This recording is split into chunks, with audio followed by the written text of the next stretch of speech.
Friends విశాఖపట్నంకి భారీ హెచ్చరిక. బయటపడ్డ కేసు. ఈ విషయాలన్నీ తెలియాలంటనగా వీడియో మీరు కంప్లీట్‌గా చూడండి. అప్పుడే మీకు కంప్లీట్ ఇన్ఫర్మేషన్ ఏంటో అర్థమవుతుంది.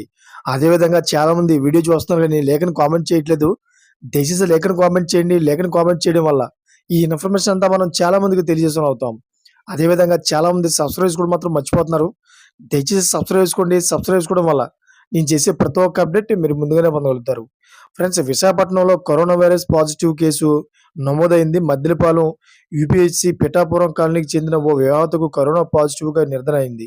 అయితే ఆమెతో పాటు భర్త, ఇద్దరు పిల్లలకు కూడా వైద్యులు ఆర్టీపీసీఆర్ పరీక్షలు చేశారు. ముగ్గురికి నెగెటివ్‌గా రిజల్ట్స్ వచ్చింది. మహిళలను వారం రోజుల పాటు హోమ్ క్వారంటైన్‌లో ఉంచాలని సూచించారు. అయితే మహిళ ఇంటి చుట్టుపక్కల వారందరికీ కరోనా నిర్ధారణ పరీక్షలు చేయాలని ప్రభుత్వం ఆదేశించింది. పిఠాపురం కాలనీకి చెందిన వివాహితకు కొన్ని రోజులుగా ఆరోగ్యం బాలేదు. ముందుగా మలేరియా, డెంగ్యూ అని భావించిన వైద్యులు పరీక్షలు చేశారు. చివరకు కోవిడ్-19 పాజిటివ్‌గా నిర్ధారణ అయింది. అయితే విజయ డయాగ్నోస్టిక్ విశాఖపట్నంలో జరిపిన పరీక్షలో పాజిటివ్ రిపోర్ట్ వచ్చింది.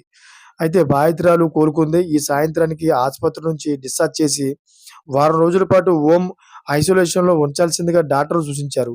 కోవిడ్-19 పాజిటివ్ కేసు వచ్చిన పరిసర ప్రాంతాల్లో 3 టీమ్‌లతో ఇంటింటికి సర్వే చేయడంతో పాటు చుట్టుపక్కల వారందరికీ నిర్ధారణ పరీక్షలు చేయాలని ప్రభుత్వం ఇప్పటికే ఆదేశాలు జారీ చేసింది.